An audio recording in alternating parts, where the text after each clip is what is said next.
창세기 41장 46절 요셉이 애굽 왕 바로 앞에 설 때에 30세라.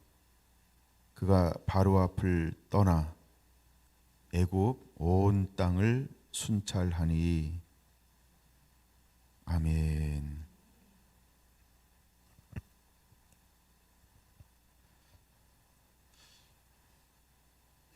진리 안에서 살아갈 때 33번째 시간입니다. 오늘 계속해서 요셉을 통하여 은혜를 나누겠습니다. 요셉은 애굽의 총리가 되어서 어떻게 일하는가? 오늘은 요셉이 애굽의 총리가 되어서 어떻게 일하는가를 중심으로 해서 말씀을 나누어 보려고 합니다. 오늘 46절에 보면 이렇게 말하고 있다는 거죠. 그가 바로 앞을 떠나 애굽 온 땅을 순찰하니. 많은 부분이 생략이 되었겠죠. 근데 하나님은 무엇을 기록하고 있냐 하면 바로 앞을 떠나 애굽 온 땅을 순찰하고 있는 요셉의 삶을 기록하고 있다는 것입니다. 저는 그 46절 온 땅을 순찰하니라는 그 말씀 속에서 참 하나님의 사람들은 귀하구나, 그런 마음이 들었어요. 애굽의 총리가 되었다라고 했을 때 그가 제일 먼저 한 게 무엇일까? 바로 앞을 떠나 애굽 온 땅을 순찰하는 일을 첫 번째 직임으로 했다는 것입니다. 그러고 난 다음에 그가 7년 동안 살 때에 주로 어디에 머물렀을까를 한번 생각해 보았습니다.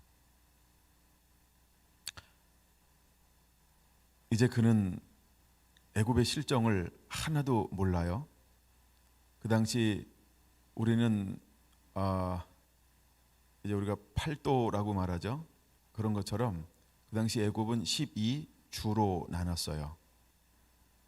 12주. 미국은 52개 주인가요? 50주인가요? 이런 것처럼 그 당시 애굽은 12주로 나눴어요. 그리고 각 주에다가는 어느 정도 이렇게 자치권 같은 거를 부여했습니다. 그래서 그들 가운데 그래서 애굽이 어떻게 돌아가는지 요셉은 다 알 수가 없는 거예요. 근데 그는 책상에 앉아서 보고만 받는 것도 아니고 서류만 보는 것도 아니고, 아마 그가 제일 먼저 총리가 되었을 때 한 일은 먼저 애굽 전체의 지도를 가져왔을 거예요. 그리고 행정의 어떤 조직표를 가지고 왔을 거예요. 그리고 이것이 어떻게 돌아가는 것인가를 먼저 살피기 시작했을 거예요. 얼마나 책상에 앉아 있었을까? 산더미 같은 서류를 밤낮을 가리지 않고 그 서류를 보기 시작을 했을 거예요. 익히고 또 익히고 또 익히고, 그리고 모르면 사람들을 불러다가, 그때 이제 우리가 서기관들, 비서관들 이런 사람들이 있는 것처럼 수많은 사람들이 아마 요셉을 도와주고 있었을 거예요. 그래서 그는 공부하고 또 공부하고 또 공부했을 거예요. 그리고 그는 따로 시간을 내어서 하나님 앞에 무릎을 꿇었을 거예요. 하나님, 저는 할 수 없습니다. 꿈의 해석도 하나님께 있었다라고 고백했던 요셉. 그러면 이제 애굽의 총리가 되어서 이 난제를, 하나님이 꿈의 해석을 줘서 꿈을 해석해 주었지만 저는 이것을 어떻게 해야 될지를 모릅니다. 하나님이 지혜 주지 않으면, 하나님이 은혜 주지 않으면, 하나님이 인도하지 않으면 나는 감당할 수가 없습니다. 하나님, 내게 지혜 주세요. 하나님, 내게 은혜 주세요. 하나님, 감당할 수 있는 은혜를 부어주세요.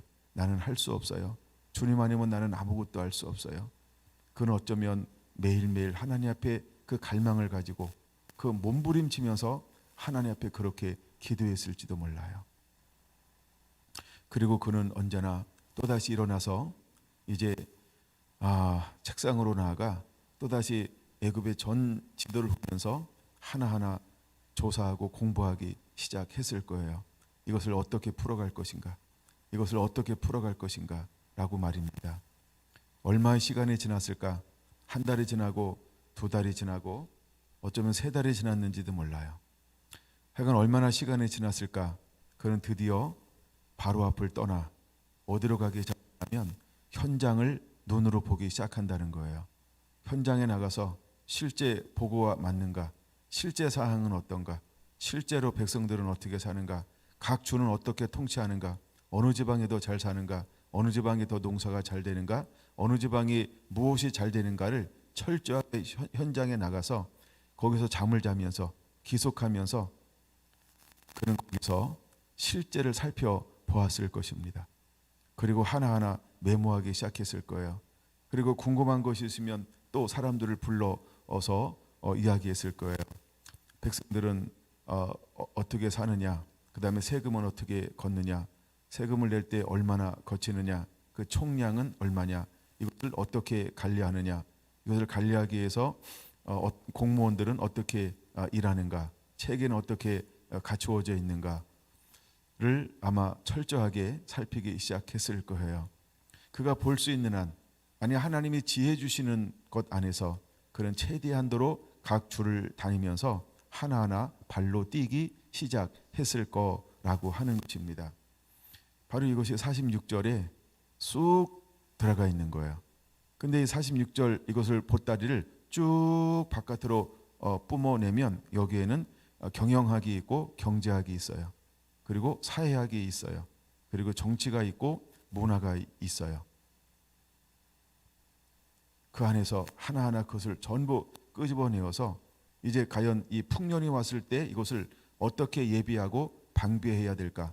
만약에 풍년이 올 것인데 이것을 어디다 저장할 것이며 어떻게 관리할 것이며 누구를 세울 것이며 그 창고는 어떻게 지어야 될 것인가? 어느 지역에 몇 개를 지어야 이것을 감당해낼 수 있는가? 모든 지형과 지물과 그 다음에 특산물과 토산물과 그 현재 지형과 지물 전부를 다 샅샅이 어쩌면 체크리스트에 간직하고 있었을 것입니다.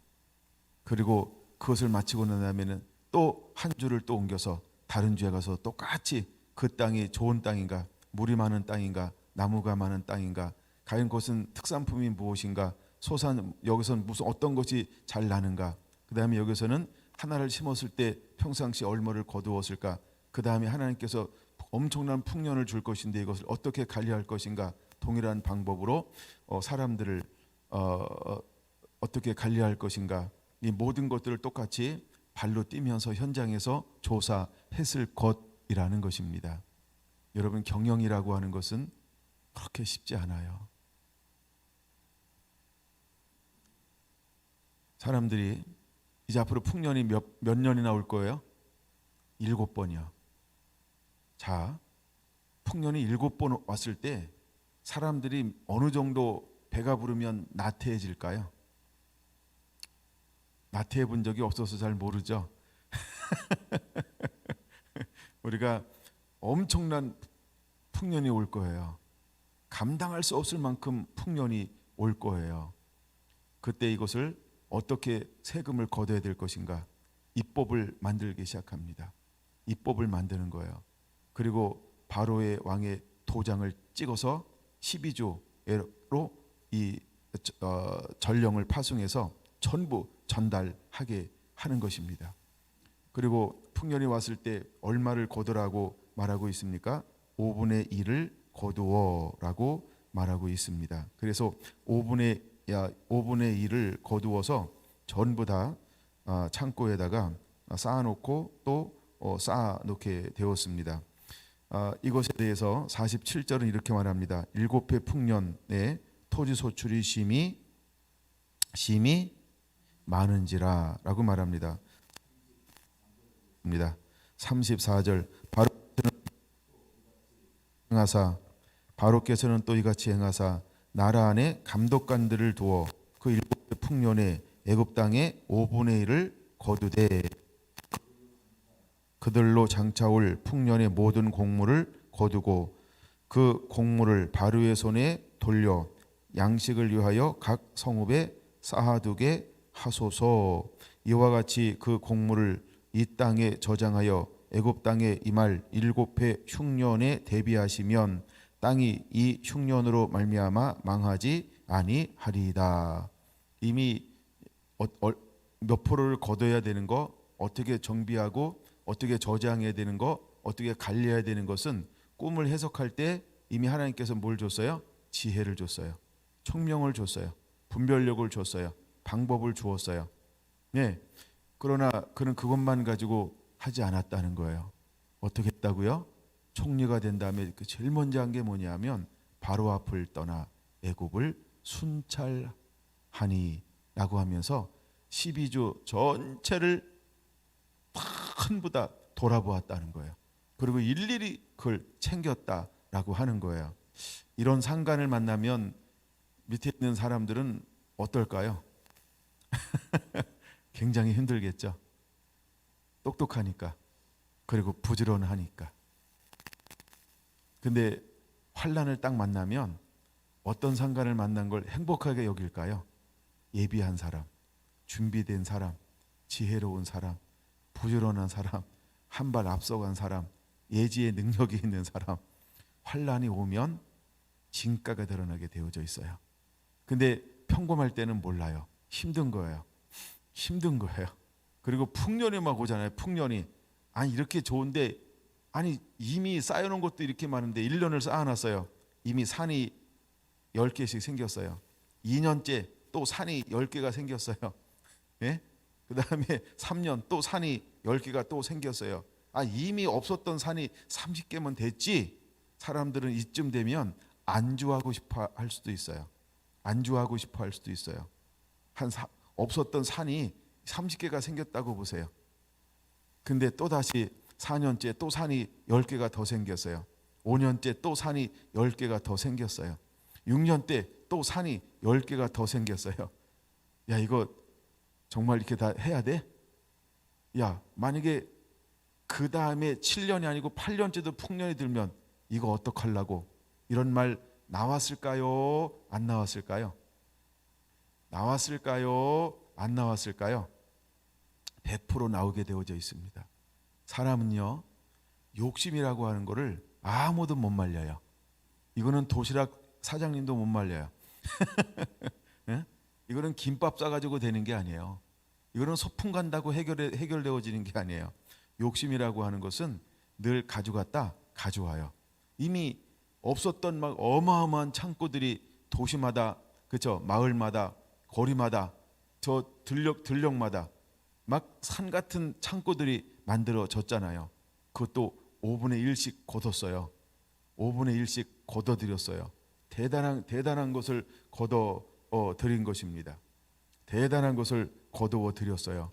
그것도 한 해만 거둔 것이 아니에요. 2번만 거둔 것도 아니고, 해가 3번 바뀌어서만 아니고 6번 바뀌었어요. 7번 바뀌었어요. 여러분 풍년이 계속해서 올 때 그들은 무엇을 혹시 잃어버릴 수 있을까요? 무엇을 잃어버릴 수 있을까요? 7년이 지나면 8년째 뭐가 온다? 흉년이 온다는 걸 알까요? 모를까요? 풍년 가운데 있을 땐 전혀 그것을 생각하지 않습니다. 누구는? 일반 사람들은 깨어있지 않으면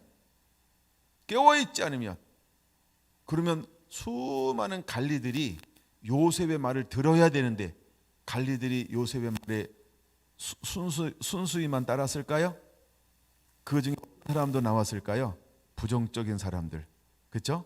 그 다음에 자기를 위해서 착복하는 사람들, 성경에 다 기록되어져 있지 않아요. 여러분 우리가 나라의 청렴도를 조사할 때 대통령이 정직해요. 모든 공무원들이 정직한가요? 그렇죠? 그런 것처럼 우리가 청렴의 지수가 사람마다 다 달라. 그렇죠? 사람마다 다 달라. 그런 것처럼 근데 이 모든 걸 다 관장해야 되는 총리직에 앉아 있다. 어떻게 관리해야 될까요? 하나님이 지혜 주지 않으면, 하나님이 은혜 주지 않으면 할 수가 없는 거예요. 그래서 왕은 그에게 무엇을 맡기는 거예요? 반지를 준 거예요. 옷을 바꿔준 거예요. 그의 수레를 내어준 거예요. 내가 요셉보다 높은 것은 그냥 이 보호자 하나, 나는 그냥 바지 사장이야. 이제부터는 실권은 요셉에게 있어. 요셉의 말이 곧 법이다. 그렇게 명령을 했어요. 그러면 요셉으로 인해서 죽어나간 사람이 있을까요, 없을까요? 우리가 이런 말 쓰잖아요. 본보기. 그렇죠? 이제 우리 군대 가면 많이 쓰는 게 있는데, 그렇죠? 예. 하여간 한 번 이렇게 걸리면 하여간 그 사람 때 나온 사람 다 정신 차리는 거예요, 막. 그래도 안 차리면 또 두 번째 또 걸려요. 그럼 또 다시 막 정신 차려요. 그래도 안 되는 경우가 있어요. 그거는 조교도 포기해요. 왜냐면 무한정 쪼은다고 되는 건 아니니까. 이런 것처럼 어쩌면 이 모든 우리가 사는 것처럼 일상적인 모든 이것이 12주에서 그대로 일어나고 있다는 거예요. 근데 이것을 어떻게 써요? 전부 감당해 내고 있는 거예요. 무엇으로? 율례를 정했을 거예요. 아마 이걸 법이라고 이야기합시다. 법을 만들어서 이 모든 것을 감당하게 했을 거예요. 그래서 이것을 실제로 치르고 있는 거예요. 근데 사람들이 점점 부유해지다 보면 마음이라고 하는 건 느슨하게 되어져 있다는 거예요. 그 느슨한 것을 어떻게 쪼일래요? 그걸 어떻게 잡을래요? 그렇죠? 거기에는 사람의 지혜로는 한계가 있는 거예요. 누가 은혜 주셔야 될까요? 하나님이 은혜 주셔야만 돼요. 하나님이 은혜 주셔야만 돼요. 여러분 통제를 하는데 한 달 동안 우한의 아파트에 가둬놨어요. 예, 왕래하지 못하게 가둬놨어요. 그리고 계속 공안들이 왔다 갔다 하면서 순찰했어요. 걸리면 죽는다 이러고 지도 수 없이 막 사라져 버리는 거예요. 근데 이제 그 시진핑이가 왔는데 뭘 갖다 줬어요? 쓰레기차에다가 돼지고기를 갖다 줬대요. 그게 이제 문제가 되는 거예요.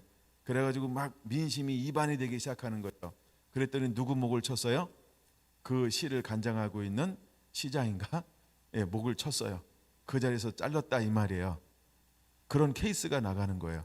이게 뭐냐 하면 우리가 좋을 때도 사람들을 통제하기 힘들지만 그 다음에 힘들 때도 통제하기 굉장히 힘든 것입니다. 그러면 좋을 때 통제하기가 더 힘들까요? 안 좋을 때 통제하기가 더 힘들까요? 여러분 어느 경우라고 생각하십니까? 안 겪어봐서 모른다가 답입니다. 근데 제가 이 부분을 많이 생각해 봤어요. 근데 언제가 더 힘드냐 하면 안 좋을 때보다 좋을 때가 더 통제하기 힘들 가능성이 있어요. 안 좋을 때도 좋을 때가 통제하기 힘들 가능성이 있어요. 그래서 잘 보세요. 신앙과 믿음은 언제 더 뜨겁든가요? 언제 더 뜨겁든가요? 언제 더 간절함이 생기든가요? 언제 더 절실함들이 생기든가요? 언제 더 마음이 낮아지든가요? 예? 언제 더 간절함들이 생기든가요? 하여간 제가 많은 걸 얘기할 수는 없어요. 그런 것처럼 이 좋을 때 어떻게 통치하느냐는 굉장히 지혜가 필요하다는 것입니다. 그래서 요셉은 어떻게 일을 했을까라고 하는 것입니다. 우리가 야곱이 일하는 방법이 성경에 기록되어져 있어요. 야곱이 어떻게 일을 하는가? 31장 40절에 보니까 그는 이런 고백을 하고 있다는 거죠. 내가 이와 같이 낮에는 더위와 밤에는 추위를 무릅쓰고 눈 붙일 겨를도 없이 지냈나이다. 어쩌면 이것이 야곱의 삶만이 아니고 요셉도 그는 왕궁에 앉아 있는 거 아니에요. 그는 자기 집에 앉아 있는 거 아니에요. 그리고 사람들이 가져다 주는 정보만 보고서만 받고 사인만 해주고 명령만 내리는 사람이 아니었을 거라는 거죠. 그는 끊임없이 어떻게 했을까요? 전령을 파송했을 거예요. 여러분 우리도 조선시대에 어떤 것이 있었냐 하면 암행어사 출도요 이런 거 있었죠. 그래서 아마 그 특별히 그 요셉이 하는 사람을 파송했을 거예요. 어떻게? 암행어사처럼 비밀 요원이겠죠. 그래서 실제를 해라. 실제를 가서 감사하라. 실제를 네가 가서 헤아려라. 그리고 그에게 무엇을 줬을까요? 이미 그 정보 조직에는 정보 명령이 하달된 거예요. 어떤 거요? 암행어사가 나갈 때는 그 지의 도지사보다 높은 그런 권한을 가지고 있는 행정명령이 내려갔을 거예요. 그렇겠죠? 그래서 그가 그것을 가지고 가서 실제적인 것을 질서를 바로잡을 수 있는 그런 권한들을 부여했을 거예요. 아마 이렇게 해서 통치하고 지배하지 않았을까? 그러면 요셉은 뭐 하고 있었을까요? 그렇죠? 낮에는 더위와 밤에는 추위와 눈, 코, 뜰 겨를 없이 어쩌면 7년 동안 계속해서 그 일을 해내고 있었을 거예요. 여러분, 우리가 그 자리에 있다고 편안하다고 생각하면 안 됩니다. 만약에 우리에게 부흥이 왔을 때 우리는 어떻게 일을 해야 될까요? 부흥이 오면 놀러 다닐 수 있을까요? 호텔 사우나 가서 막 개길 수 있을까요? 예? 어디 경치 좋은 데 가서 막 여행을 할 수 있을까요? 부흥이 왔을 때, 그렇죠? 그때는요 더 바빠지는 거예요. 일거리가 더 늘어나요. 어쩌면 시간을 더 쪼개야 돼요. 부흥이 왔으니까요. 부흥이 왔으니까 업무량이 늘어나요. 일이 늘어나는 거예요. 이걸 우리가 사역이라고 말하는 거죠. 사역이 늘어나요. 그러면 혼자 감당할 수 있을까요? 아니죠. 다 같이 분담해서 각자의 위치에서 이것을 톱니바퀴처럼 유기체적으로 연합해서 돌아가야만 만들어지는 것이 일이라고 하는 거고, 섬김이라고 하는 거고, 사역이라고 하는 거예요. 할렐루야. 그러면 요셉이 어떻게 일했을까? 그 정점에서 제일 부지런한 사람이 누굴까요? 제일 에너지를 많이 쓰는 사람이 누굴까요? 요셉이어야 한다는 거예요. 그래서 그도 눈, 코, 뜰 겨를 없이 아마 똑같이 이렇게 31장 40절, 이것은 단순히 야곱의 표현만 하는 것이 아닌 어쩌면 요셉 또한 이렇게 일을 하지 않으면 그 위치에서 그걸 컨트롤할 수 없다는 거예요. 여러분, 공무원들에게 왜 공무라고 말할까요? 왜 그들에게 많은 권한을 위임할까요? 그리고 왜 정부에서 그들을 먹여 살릴까요? 그렇게 일하라라고 말입니다. 그 권한을 위임해 준 거예요. 그래서 정부가 그를 먹여 살리는 거예요. 무엇을 위해서 일하라고요? 공무를 하라고요. 공무하라고요. 공무. 공적인 일에 전부를 걸라고요. 그 좋은 머리를 가지고 공무, 어떻게 하면 효율적으로 백성들을 어떻게 더 유익하게 할 것인가라고 하는 이것을 하라고요. 근데 이것이 자기 배를 채우기 시작할 때 타락하는 거예요. 자기 배를 태우기 시작할 때 무너지기 시작하는 거예요. 여러분, 이 땅 가운데 실제로 이데올로기가 나왔을 때, 나라들이 공산주의가 될 때 어떤 사람에서 공산주의가 나왔을까요? 농민들이 지배계층을 뒤에 엎은 거예요. 이것이 소련이 공산화되는 과정이었어요. 이것이 중국이 공산화되는 과정이었어요. 여러분, 우리가 공무를 잘하지 못할 때, 공적인 일을 자기 배를 채울 때 반드시 무너지게 되어져 있어요. 그러면 요셉은 무너졌나요? 무너지지 않았나요? 요셉은 무너졌어요? 무너지지 않았어요? 안 무너졌어요. 그럼 요셉은 어떻게 일을 했다는 거예요? 그렇죠? 정말 공무원처럼 일했을 거예요. 나중에 또 볼 겁니다만 다니엘서 6장 다니엘처럼 어쩌면 일했을 거예요. 그는 아무 그릇됨도 아무 허물도 없이 그는 충성된 게 섬겼던 다니엘처럼 어쩌면 그렇게 그런 자세로 그런 정신으로 섬겨냈을 것이라고 저는 보여지는 거예요. 왜? 7년 풍년이 왔는데 다른 이야기가 기록되어져 있지 않아요. 실패했다라고 하는 것이 없어요. 이 말은 무슨 말이냐 하면 성공했다라고 하는 말입니다. 그럼 성공에는 무엇을 뒷받침하는 것이냐 하면 크고 작은, 그렇죠, 크고 작은 수많은 문제가 있었겠죠. 그러나 그 크고 작은 문제가 하나님이 꿈을 줘서 요셉을 통해서 이것을 이루어 갈 때 크게 걸림돌이 되지 않았다는 거예요. 여러분, 우리에게는 어떤 일을 이루기 위해서는 크고 작은 일들이 있어요. 다 내 마음에 들까요? 아닙니다. 그러면 바로 왕의 마음에 다 들까요? 아닙니다. 왜?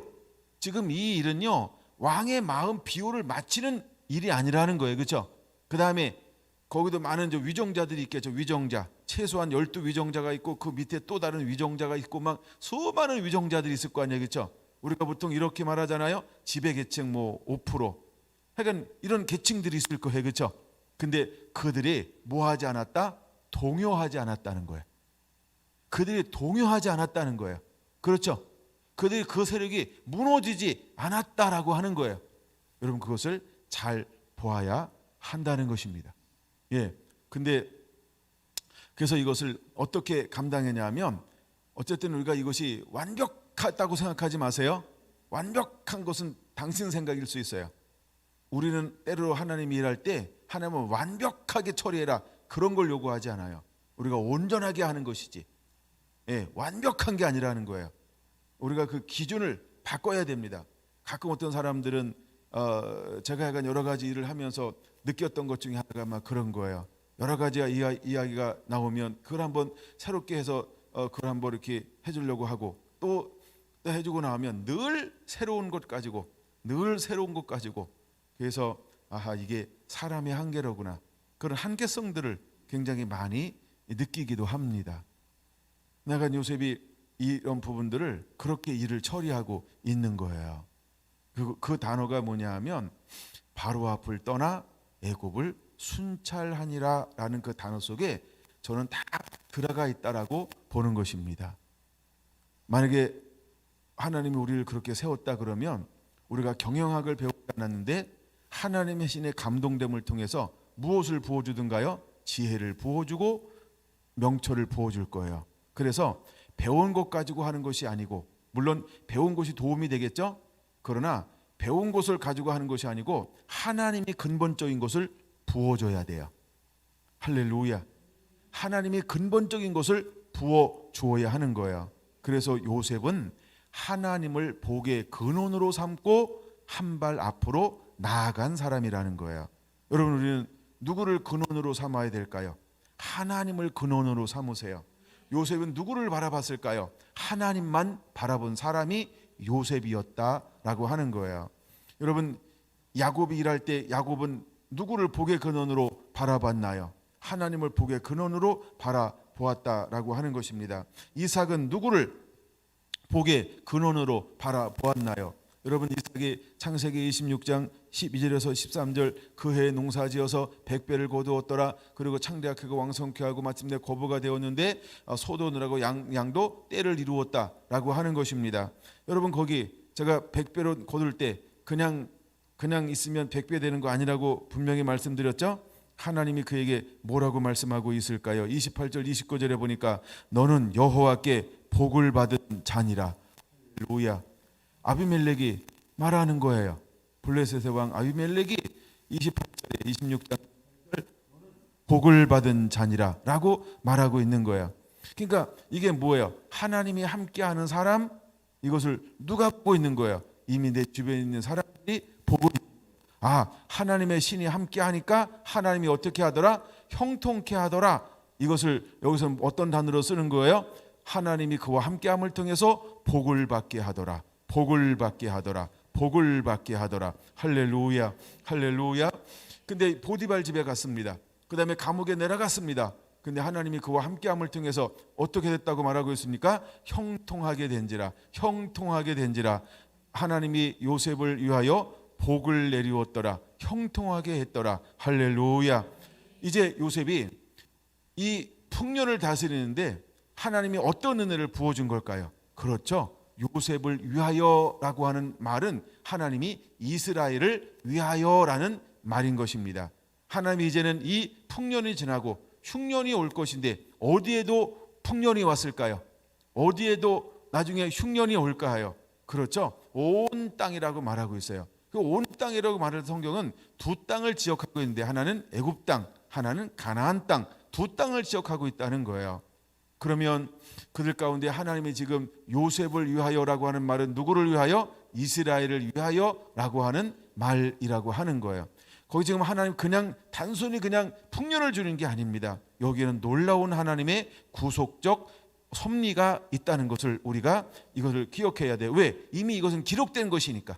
그렇죠? 이건 이미 기록된 것이니까 이것을 통해서 우리가 교훈을 얻는 거죠. 이것을 통해서 우리가 하나님의 음성을 듣는 거죠.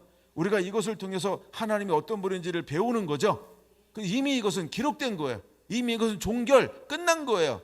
그럼 이것을 통해서 우리는 무엇을 배워야 할까? 우리의 상황 가운데, 우리의 실제 삶 가운데 이런 환경이 오면 우리는 어떻게 해야 할 것인가 라고 하는, 여기서 또 무엇을 봐야 됩니까? 나는 무엇을 택해야 될까? 이것을 우리가 교훈 삼아야 할 줄로 믿습니다. 우리는 어떻게 일하는 자가 되어야 할까? 아브라함처럼 일하는 자가 되어야 합니다. 이삭처럼 일하는 자가 되어야 합니다. 야곱처럼 일하는 자가 되어야 합니다. 하나님을 복의 근원으로 삼는 자가 되어야 할 줄로 믿습니다. 하나님을 의지함으로, 진리의 말씀을 따라 순종함으로 감당해낼 수 있는 하나님의 사람이 되어야 할 줄로 믿습니다. 하나님은 요셉을 통하여 우리에게 그것을 보여주고 있는 것입니다. 너 하나님을 복의 근원으로 삼을 수 있겠니? 너 나를 의지할 수 있겠니? 너 말씀을 붙잡을 수 있겠니? 너 내가 시킨 대로 할 수 있겠니? 너 내 앞에 무릎 꿇을 수 있겠니? 이게 너 내 앞에 나와 내 얼굴을 구할 수 있겠니? 나와 친밀함을 가질 수 있겠니? 네가 하려고 하지 말고 내게 물으면 내가 너에게 답을 할 거야. 넌 내게 언제나 묻기만 해. 나만을 의지해. 내가 공급원이야. 내가 나를 찾으면 내가 너에게 언제나 방법을 가르쳐 줄게. 할렐루야. 요셉이 일하는 방법이었다라고 하는 거예요. 할렐루야. 여러분, 우리가 이것을 얻어야 할 줄로 믿습니다. 이것을 얻어야 합니다.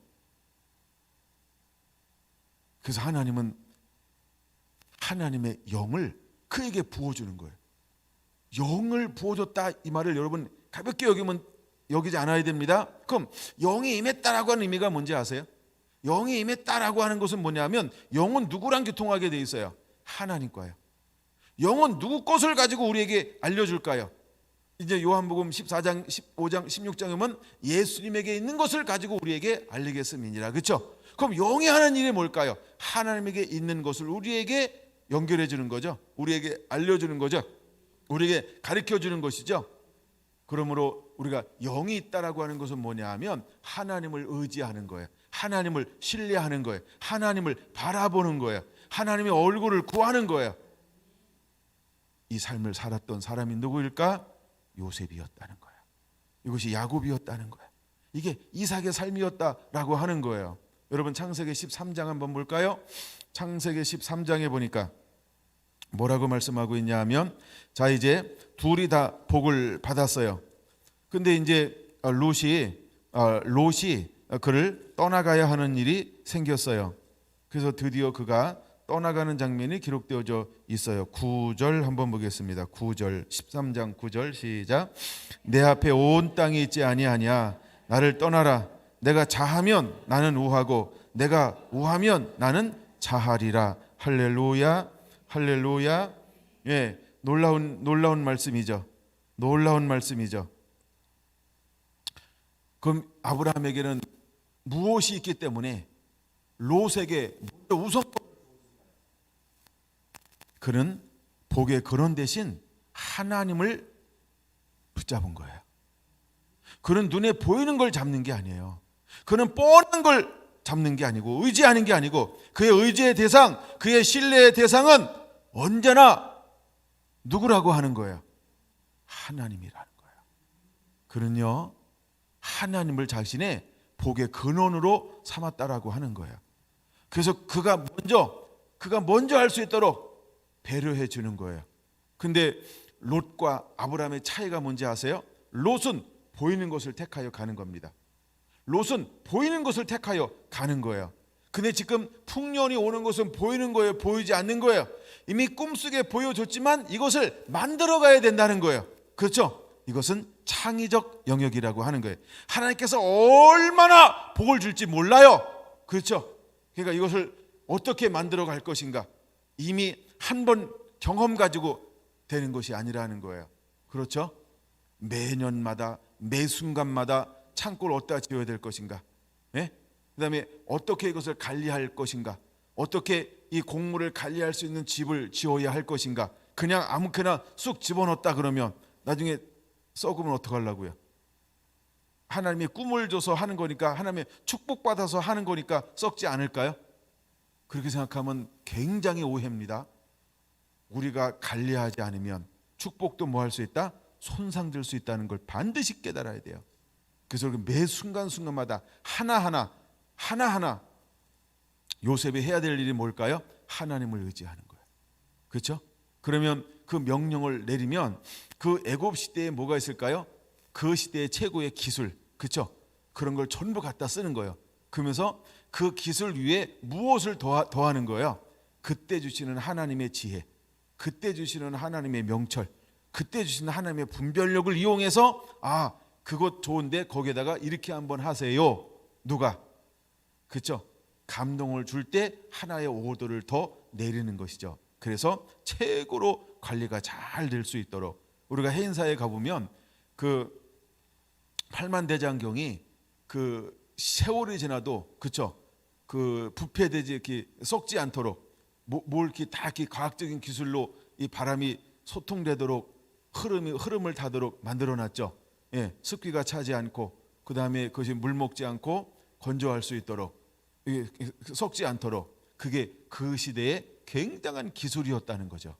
그런 것처럼 곡식을 무조건 창고에만 놓는다 그러면 되는 거 아니라는 것이죠. 그거 하나하나 누구에게 하나님이 관여했을까? 전 요셉에게 하나님이 관여했을 거라고 보는 거예요. 여러분들이 한번 상상의 날개를 한번 펴보시기 바랍니다. 그 난제를 만났을 때 과연 그것을 어떻게 요셉이 풀어갔을까라고 말입니다. 그러면 한 번에 하나님께서 요셉에게 그냥 몽땅 부어줬을까? 끝. 요즘에 워낙 컴퓨터가 좋잖아요. 그러니까 그냥 갖다 꽂기만 하면 그냥 정보를 그냥 해가지고 바로 나와. 이제 지금 우리 앞으로 이런 시대에 우리가 살고 있잖아요, 그렇죠? 우리 지금 무지막지한 데이터가 그냥 순식간에 전송되고 다 이미 나의 정보는 원하는 사람은 다 가지고 있다고 보시면 돼요. 우리는 그렇죠? 예, 그래서 어떤 사람은 이제 이런 거 안 하는 분들도 자꾸 늘어나요. 페이스북도 안 하고, 예, 아무것도 안 하는 거예요. 아무것도 안 해. 예, 아무것도 안 하는 사람들도 늘어나고 있기는 해요. 예. 하나님이 그렇게 막 부어주시게 될 거예요. 근데 롯은요 보이는 걸 쫓아갔어요. 근데 아브라함은 멋있지 않아요? 왜 아브라함이 어디에서 이런 것이 나올 수 있을까요? 이것은 성품이에요. 이것이 믿음이에요. 그래서 먼저 택하라고 하는 겁니다. 그런 다음에 잘 보세요. 12절에 이렇게 말합니다. 아브라함은 어디에 거하고? 가나안 땅에 거주하였고 롯은 어디에 거주하였고? 그 지역의 도시들에 머무르며 그 장막을 옮겨 소돔까지 이르렀더라 라고 말입니다. 근데 아브라함은 어디를 떠나지 않아요? 가나안 땅을 떠나지 않아요. 그게 중요한 거예요. 왜 가나안 땅을 떠나지 않아야 했을까요? 아브라함 하나님이 그를 어디로 가라 그랬어요? 그를 어디로 가라 그랬어요? 그렇죠. 내가 지시한 땅으로 가라. 12장 1절. 그 지시한 땅이 어디예요? 가나안 땅. 근데 13장 12절에 그가 어디에 머물렀어요? 가나안 땅에 거주하였더니. 그게 굉장히 중요한 겁니다. 여러분, 그가 우하면 내가 자하고 내가 자하면 내가 우하리라 하면서도 그는 그 범위를 정했어요? 정하지 않았어요? 그렇죠. 정했다는 거예요. 그 범위를 정했다 이 말은 뭐냐면 진리 안에서 하는 거예요. 어디 안에서? 진리 안에서. 그럼 우리에게 있는 자유의지를 가지고 하나님이 허용하는 범위 안에서 우리가 판단하고 결정해야 되는데 아브라함은 그 범위를 벗어나지 않았다는 거예요. 그러니까 14절 이제 롯이 떠나고 난 다음에 그 다음 일어난 일이 어떤 일이 일어나요? 여호와께서 아브라함에게 이르시되 너는 눈을 들어 너 있는 곳에서 북쪽과 남쪽과 동쪽과 서쪽을 바라보라. 보이는 땅을 내가 너와 내 자손에게 주리니 영원히 이르리라. 할렐루야. 하나님이 그때서 다시 찾아와 주시는 거예요. 여러분, 우리가 어떤 일을 만난다 할지라도 하나님을 공급원으로 삼게 되길 바랍니다. 진리 안에 머무는 자가 되길 축원합니다. 그럴 때 하나님의 새로운 계시의 문들이 열리는 거예요. 그래야 하나님께서 우리에게 찾아와 주시는 거예요. 그래야 내 안에 있는 성령님이 나를 진리 가운데로 우리의 걸음을 의의 길로 인도하여 줄 거라고 하는 것을 기대하고 믿으시기를 바랍니다. 할렐루야, 할렐루야. 야곱의 이야기를 하나 더 해야 되는데요. 30장 33절 하나 더 보겠습니다. 이 30장 33절 하나 더 볼게요. 33절 바로 볼게요. 후일에 위삼쪽에서 오셔서 내 품삯을 조사할 때에 나의 의가 내 대답이 되리이다 라고 말입니다. 내 의가가 뭘까요? 내 의가가 뭘까요? 그렇죠?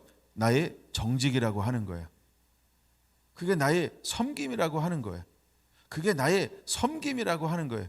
그게 내 삶이라고 말하는 거예요. 내가 이제 아버지를 위해서 섬길 것인데 나는 정직하게 섬기겠습니다. 나는 두렵고 떨림으로 섬기겠습니다. 예, 나는 진실하게 섬기겠습니다. 나는 불의한 이익을 취하지 않겠습니다. 이게 나의 의가 내 대답이 되리이다. 여러분, 야곱은 불의한 자처럼 여기지만 실제로 어떻게 섬겨요? 가장 하나님을 경외하고 가장 진리의 말씀에 순종하고 그는 재리의 유혹에 빠지지 아니하고 어떻게 섬깁니까? 하나님 보시기에 아름답게, 하나님 보시기에 기쁘게, 하나님 주실 만하게 그는 섬겨내고 있다는 거예요. 만약에 야곱이 불의한 것으로 섬겼다라고 한다면 누가 가만히 있지 않을까요? 사단이. 그가 만약에 불의한 방법을 동원했다라고 한다면 누가 그를 가만히 안 둘까요? 사단이. 여러분, 우리가 불의한 방법으로 섬긴다고 한다면 사람을 통하여 누가 우리를 공격할까요? 사단이 반드시 공격할 거라는 것입니다. 그런데 아브라함은, 이삭은, 야곱은, 요셉은 어떻게 섬겼을까요? 의롭게 섬겼다는 거예요. 할렐루야. 우리가 무엇으로 준비되어져야 할까요? 우리가 하나님의 영광을 담기 위해서 어떻게 섬기는 자가 되어야 할까요? 여러분, 오늘 우리도 맡은 자에게 구할 것은 충성이라고 했던 것처럼 우리가 진리 말씀을 따라 의롭게 섬겨내는 자가 되기를 예수님의 이름으로 축원을 드립니다. 할렐루야. 여러분, 마태복음 6장 한번 볼까요? 하나님께서 우리에게 어떻게 섬기는 자가 되라고 말씀하고 있나요? 마태복음 6장 33절입니다. 그런즉 너희는 먼저 그의 나라와 그의 의를 구하라 라고 말입니다. 그런데 요셉은 어떻게 섬기는 삶을 살아내고 있을까요? 그는 먼저 그의 나라와 그의 의를 따라 섬겨낸 사람이 누구였다? 요셉이었다라고 하는 거예요. 할렐루야. 여러분, 하나님의 신에 감동된 자가 살아가야 할 인생의 패턴이 있다는 거예요. 걸어가야 할 길에 방법이 있다는 거예요. 우리 마음대로 세팅해서 우리 마음대로 뭐로 가도 서울만 가면 되지, 때로는 그거 아닌 것입니다. 우리가 뭐로 가면 안 됩니다. 진리 안에서 가야 됩니다. 말씀 따라가야 하는 것입니다. 내가 자하면 내가 우하고 롯은 그 땅을 떠날 수도 있어요. 그러나 아브라함은 그 땅을 떠나면 안 된다는 거예요. 할렐루야. 라반은 그를 속일 수 있어요. 그러나 더 이상 하나님의 사람 28장에서 하나님을 경험하고 하나님의 영의 인도함 받는 이 야곱은 더 이상 그를 속이면 안 된다는 거예요. 그는 라반에 의해서 계약서를 10번이나 변개했지만 그가 스스로 계약서를 바꾸자고 하지 않았다는 거예요. 그것을 누가 보았습니까? 하나님이 그걸 보신 거예요. 그리고 하나님이 그것을 전부 보았다라고 32장은 말하고 있는 거예요. 여러분, 우리가 진리를 따라 섬길 때 하나님이 전부 보고 있습니다. 그리고 하나님은 반드시 의로운 사람을 어떻게 할까요? 의로운 사람을 하나님께서 어떻게 할까요? 거기 이렇게 말하고 있지 않나요? 그리하면 33절, 그리하면 이 모든 것을 너희에게 더 하시리라. 할렐루야. 여러분, 우리가 무엇을 먹을까, 무엇을 입을까, 무엇을 마실까 내가 하는 것 아니고 나는 의를 따라, 아멘, 나는 진리, 먼저 하나님의 진리 안에 삶을 살아내면 하나님이 우리에게 필요한 모든 길을 여실 거라는 거예요. 피할 길을 내실 거라는 거예요. 사방으로 우겨쌈을 당하지 않게 할 거라는 거예요. 피할 길을 주실 거라고 하는 거예요. 감당할 수 있는 무엇인가 주실 거라고 하는 거예요. 사람에게 은혜를 베풀든 지혜를 주든 능력을 행하든 하나님이 행하실 거라고 하는 거예요. 할렐루야. 그러므로 오늘 우리가 이 시대를 살아갈 때, 특별히 마지막 때를 살아갈 때 우리에게 가장 중요한 비밀한 무기가 있어야 할 것입니다. 그 무기가 무엇이어야 할까요? 우리는 진실로 하나님의 나라와 하나님의 의를 먼저 구하는 자, 그 삶을 살아내고 있는 자가 되어야 할 줄로 믿습니다. 아멘, 아멘. 그 사람이 바로 요셉이었다는 거예요. 그 사람이 야곱이었다는 거예요. 그 사람이 이삭이었다는 거예요. 그 사람이 아브라함이었다라고 하는 것입니다. 여러분에게 이와 같은 놀라운 은혜와 복이 임하게 되기를 예수님의 이름으로 축원을 드립니다. 할렐루야. 여러분, 다니엘서 6장은 다니엘이 어떻게 섬겨냈는지를 우리에게 보여주고 있습니다. 이미 다니엘서 6장은 다니엘이 포로로 끌려가고 이제 요직에 올라간 지 그리고 얼마나 지났을까? 이것이 바로 포로로 끌려간 지 67년 후의 사건인 것입니다. 이제 3년 동안 그가 수학했습니다. 그러고 나서 그는 계속해서 그 자리에 올라갔습니다. 근데 그가 공직에 있으면서 그는 어떻게 섬겨냈을까? 4절만 한번 보겠습니다. 3절, 4절, 5절 봐야 되는데 그냥 3절부터 볼까요? 시작. 다니엘은 마음이 민첩하여 총리들과 고관들 위에 뛰어남으로 왕이 그를 세워 전국을 다스리게 하고자 한지라. 이에 총리들과 고관들이 국사에 대하여 다니엘을 고발할 근거를 찾고자 하였으나 아무 근거 아무 허물로 찾지 못하였으니 이는 그가 충성되어 아무 그릇됨도 없고 아무 허물도 없음이더라. 그들이 이르되 이 다니엘은 그 하나님의 율법에서 근거를 찾지 못하면 그를 고발할 수 없으리라. 여러분, 요셉은 어떻게 그 총리의 자리를 감당했을까요? 다니엘처럼 저는 감당했을 거라고 봅니다. 충성되게. 누구에게? 이건 이제 주일날 오후에 볼 겁니다. 그거는 주일날 오후에 볼 거예요. 46절, 45절 사분합반이야 이래가지고 그거는 이제 제가 그다음 47장으로 넘어가서 그것은 주일날 오후에 볼 거예요. 그는 어떻게 섬겼어요? 충성되게 섬겼다는 거예요. 충성되게. 그래서 그 모든 부를 요셉은 누구한테 돌려요?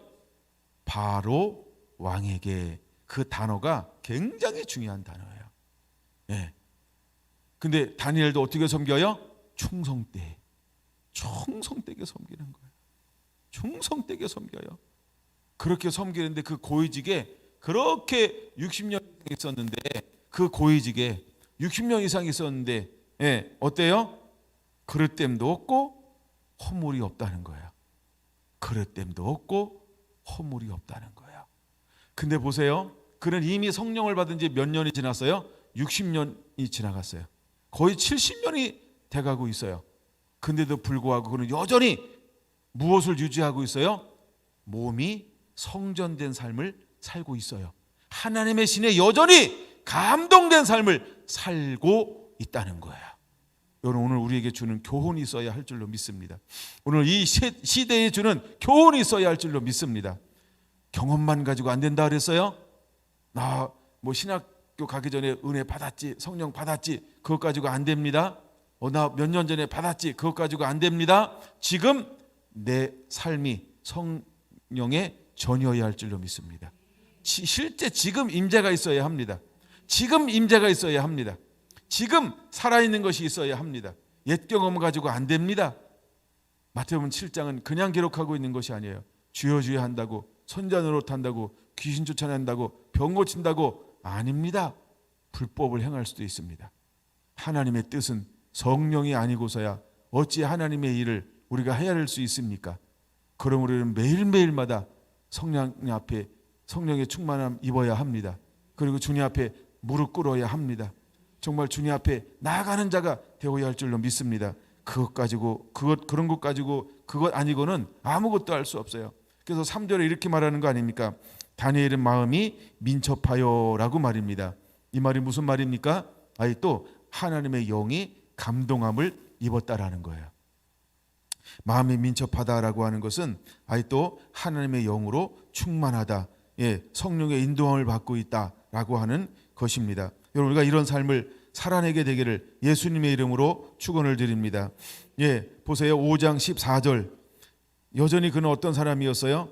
내가 내게 대하여 들은즉 내 안에는 신들의 영이 있으므로 내가 명철과 청명과 비상한 지혜가 있다 하도다.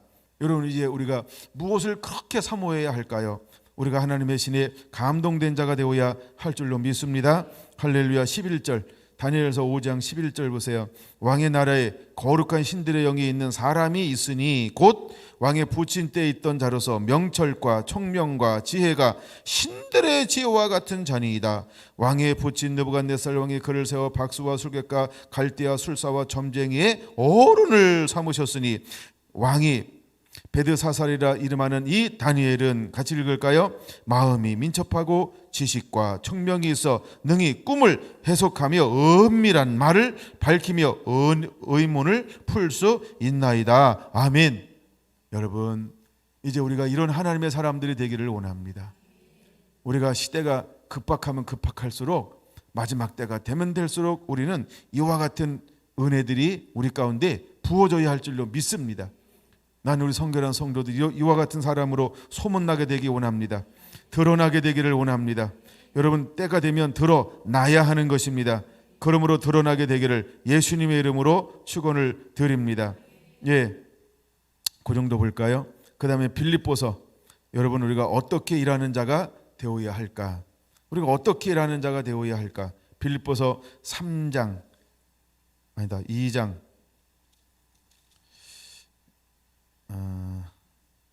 제가 지금 다른 데를 폈어요. 빌립보서 2장 3장 12절부터 보겠습니다. 3장 12절. 빌립보서 3장 12절.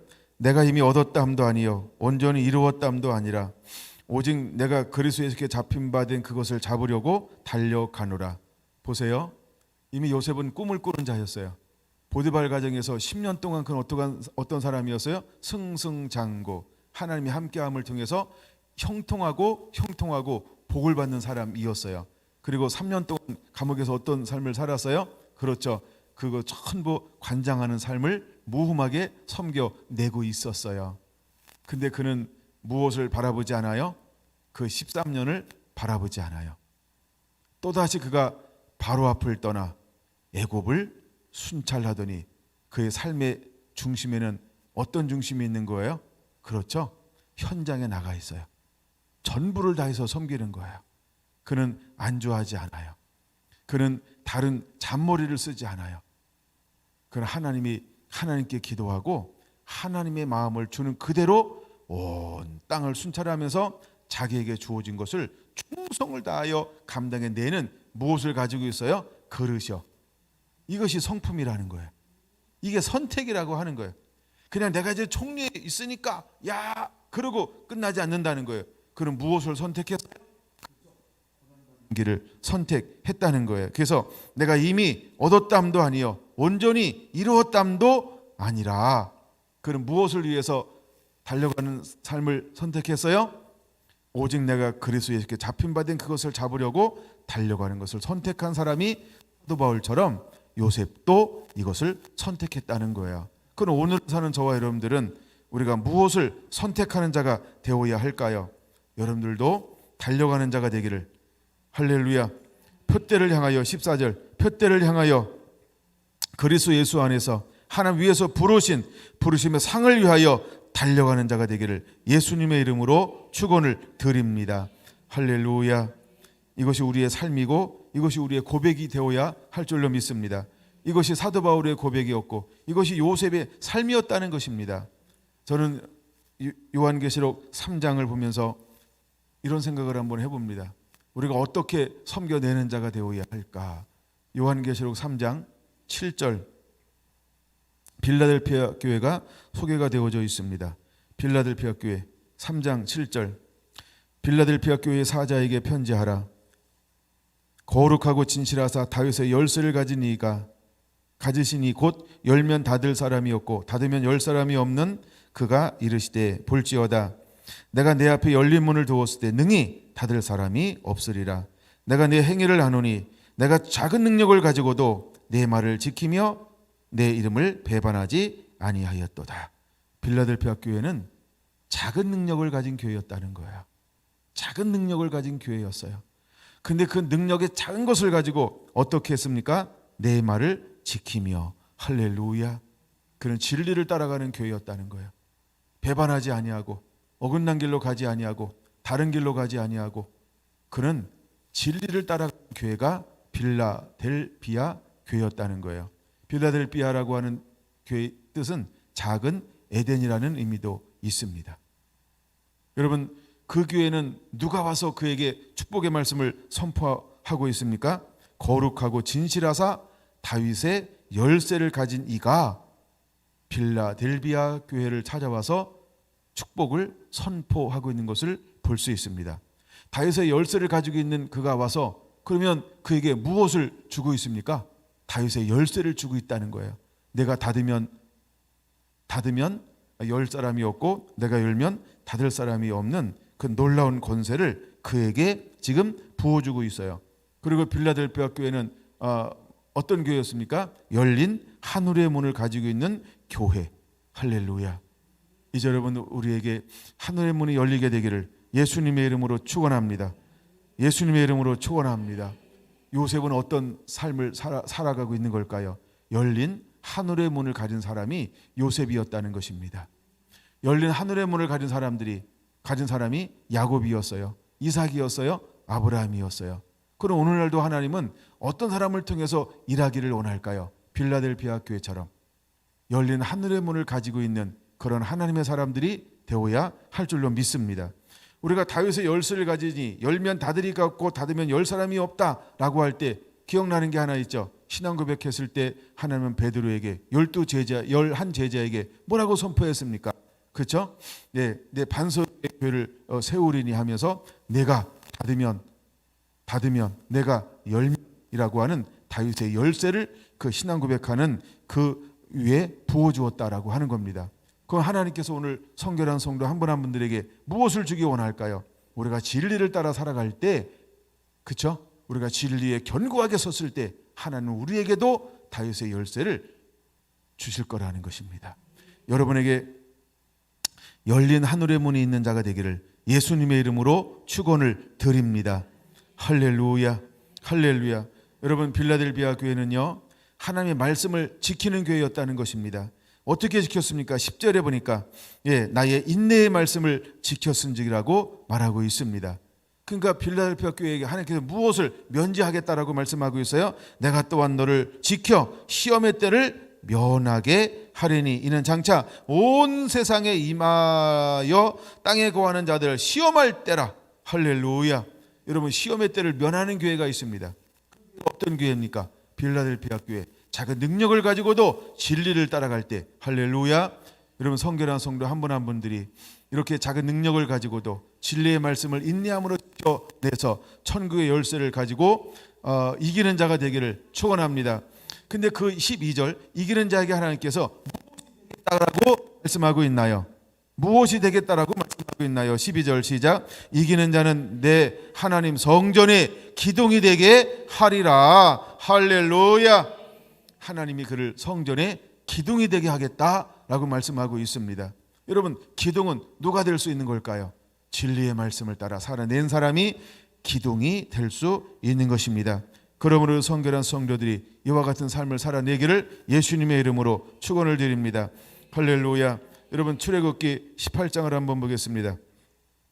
출애굽기 18장, 이드로가 모세에게 찾아와서 이제 천부장, 백부장, 그 다음에 50부장 이렇게 이제 조직을 세울 때 어떤 사람들을 세우라고 말씀하고 있나요? 1000부장, 100부장, 50부장, 10부장을 세울 때 21절 시작. 너는 또 온 백성 가운데 능력 있는 자들 곧 하나님을 두려워하며 진실하며 불의한 이익을 미워하는 자를 살펴서 백성 위에 세워 1000부장과 100부장과 50부장과 10부장을 삼아 그들이 때를 따라 백성을 재판하게 하라라고 말씀하고 있습니다.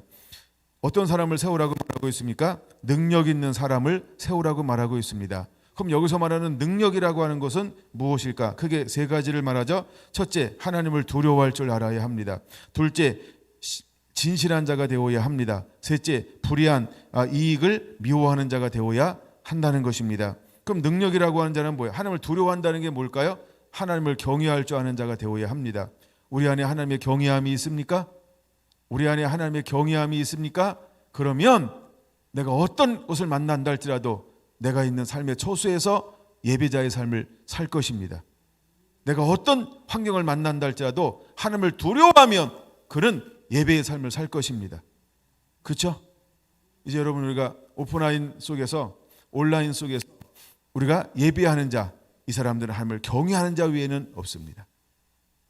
여러분 신실로 하나님을 경외합니까? 그러면 스스로 예배합니다. 그게 경외함입니다. 그게 하나님을 두려워하는 것입니다. 할렐루야. 그 다음에 우리에게 진실함이 있어야 됩니다. 예? 이 진실함이라고 하는 게 뭘까요? 진리의 말씀에 집을 짓는 것입니다. 하나님의 말씀을 가지고 순종하는 것입니다. 이걸 진실함이라고 표현합니다. 그리고 세 번째는 불의한 이익을 미워하는 자는 무엇을 말하는 걸까요? 재리의 유혹에 빠지지 않는 것입니다. 흔들리지 않는 것입니다. 유혹에 빠지지 않는 것입니다. 그는 가시나무가 아닌 것입니다. 여러분 가시나무는 재리의 유혹에 미혹되는 자입니다. 하나님께서 어떤 사람을 세우라고 말씀하고 있나요? 나는 우리 성결한 성도들이 이와 같이 능력 있는 자가 되기를 예수님의 이름으로 축원을 드립니다. 여러분 능력 있는 자가 되기를 바랍니다. 신명기 1장을 보겠습니다. 신명기 1장 13절은 이렇게 말합니다. 신명기 1장 13절 너희 각 지파에서 지혜와 지식이 있는 인정받은 자를 택하라. 내가 그들을 세워 너희 수령을 삼으리라. 우리가 이제 하나님의 리더를 세울 때, 수령을 세울 때 신명기 1장 13절 뭐라고 말씀하고 있어요? 너희 각 지파에서 지혜로운 사람, 지식이 있는 사람. 근데 지혜가 있고 지혜가 있어서 인정받는 자를 세우라고 말하고 있습니다. 여러분 우리가 지혜가 있어야 합니다. 그다음에 분별력이 있어야 합니다. 그다음에 경험이 많음을 통해서 인정받는 자가 되어야 할 줄로 믿습니다.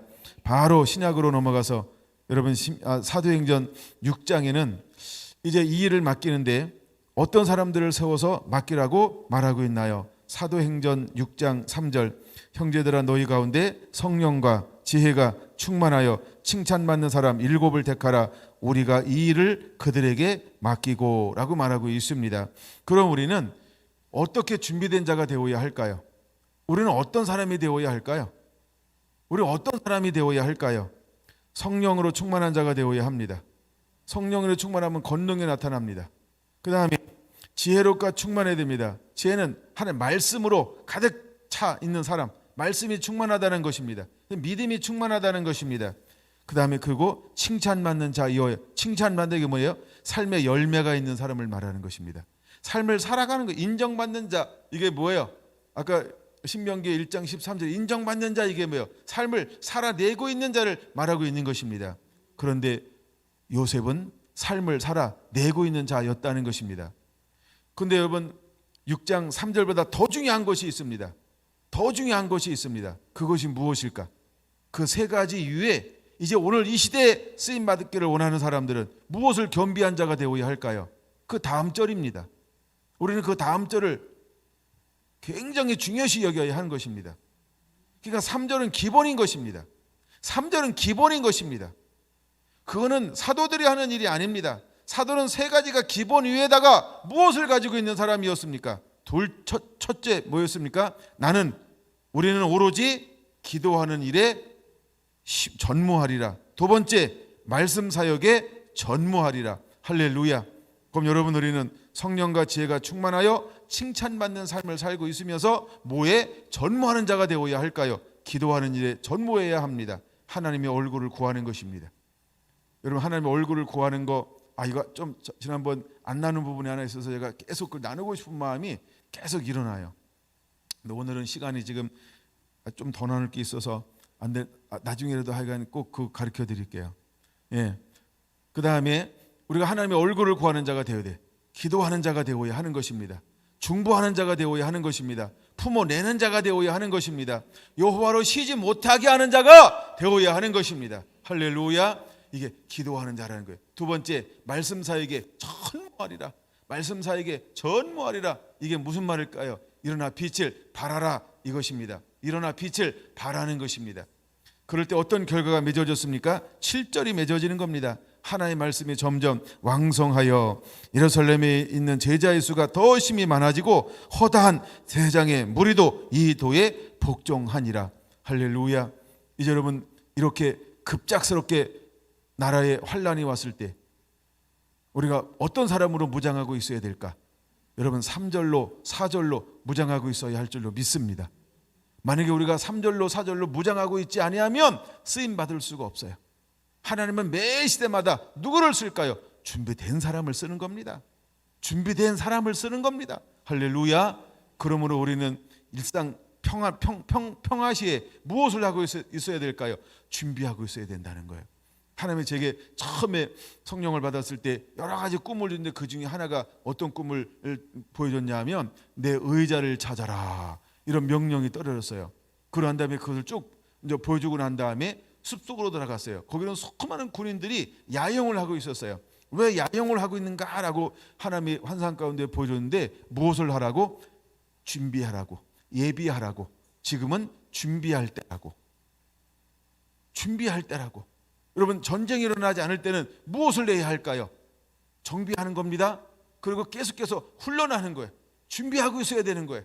매일매일 준비하고 있어야 됩니다. 저는 군대를 갔다 와서 알잖아요. 우리가 평상시 때 매일매일 무엇을 해야 하는지. 예. 하여간 우리는 연병장을 다 사용한 부대예요. 중대가 우리는 그런 중대라. 그래서 하여간 계속 그걸 준비하는 거예요. 막 그거를.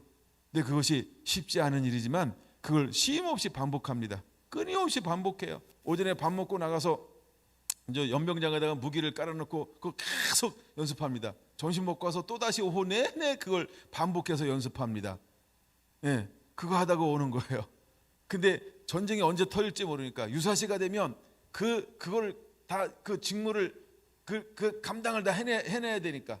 예, 저는 빵카에 앉아서 이렇게 전화로 명령 내리고 그런 계급이 아니잖아요. 저는 뭐예요? 저 뒤에서 쩌는 조랴 쫄. 그러니까 명령 내리면 그대로 수행해야 될 쫄.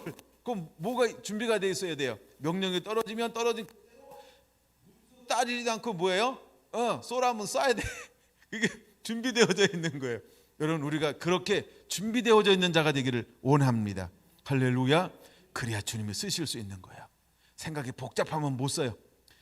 우리가 왜 이구동성이라고 하나 보고서 해서 이렇게 이제 가르쳐주고 또 이렇게 가르쳐주고 할 때 어떻게 해야 될까요?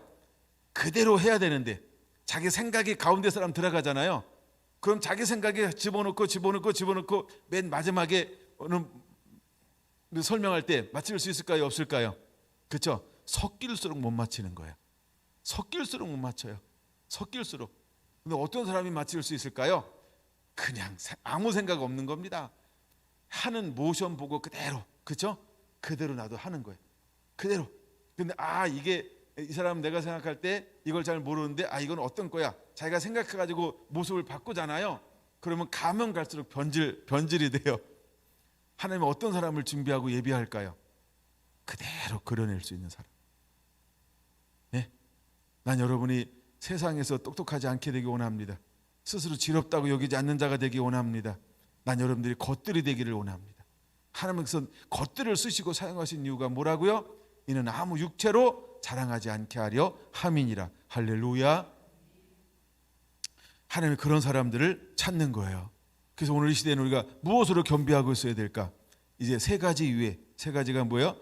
성령 충만해야 됩니다.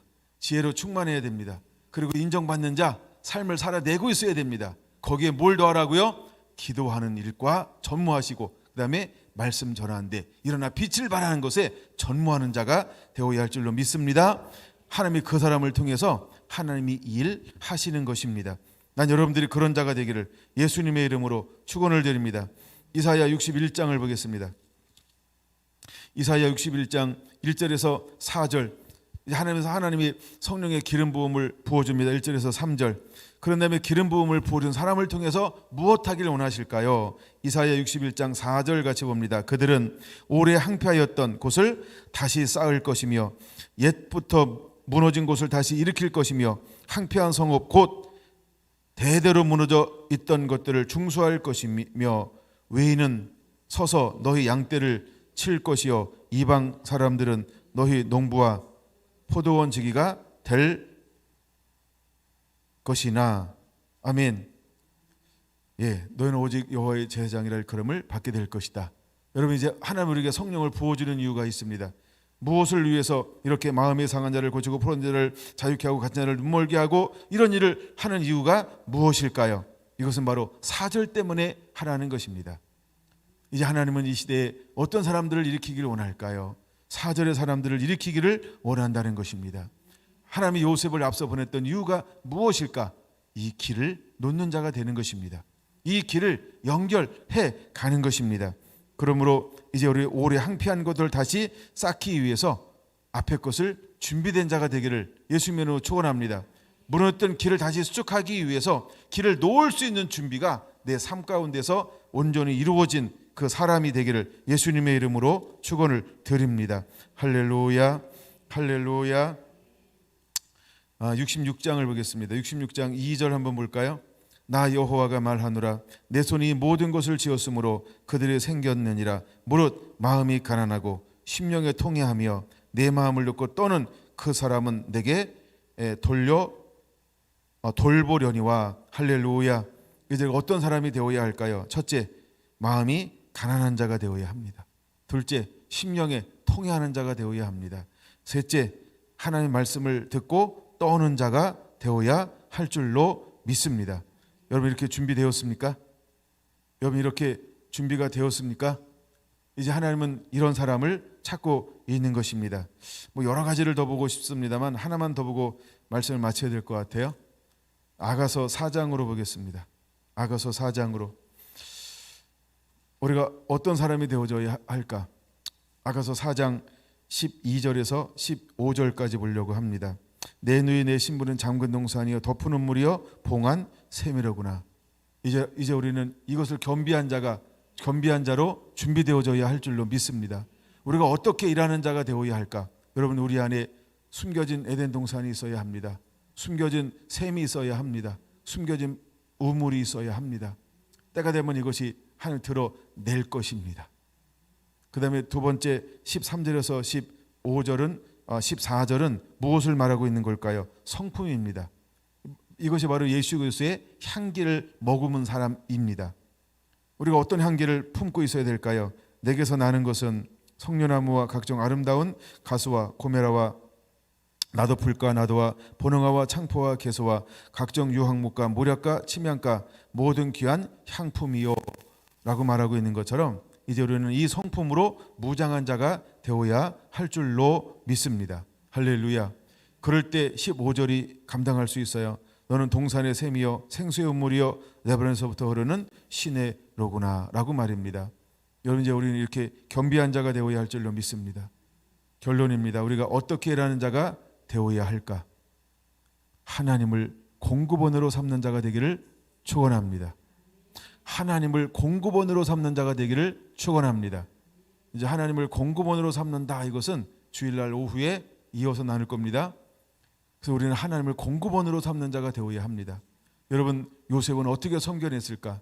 그는 30세에 총리가 되었습니다. 그리고 바로 앞을 떠나 바로 올라갔다고요? 애굽을 순찰하니. 그것이 요셉의 섬김의 자세였어요. 그가 어떻게 섬겼나요? 먼저 그의 나라와 의를 구하는 자였다는 거야. 여러분 우리 안에 우선순위에 무엇이 있어야 될까요? 그의 나라와 그의 의가 있어야 합니다. 요셉은 의롭게 섬긴 사람이에요. 야곱은 의가 그 앞에 증거가 되는 사람이었어요. 이삭도 의가, 아브라함도 의가. 그럼 오늘 이 시대에 살아가는 저 여러분들은 무엇이 증거가 되어야 할까요? 의. 이거 증거가 되어야 할 줄로 믿습니다. 여러분, 우리가 하나님의 말씀대로 우리가 진리를 따라, 할렐루야, 진리를 따라, 이것이 우리의 섬김의 가장 기본적인 자세가 되어야 할 줄로 믿습니다. 여러분들 이런 사람들이 되기를 예수님의 이름으로 축원합니다. 기도하겠습니다.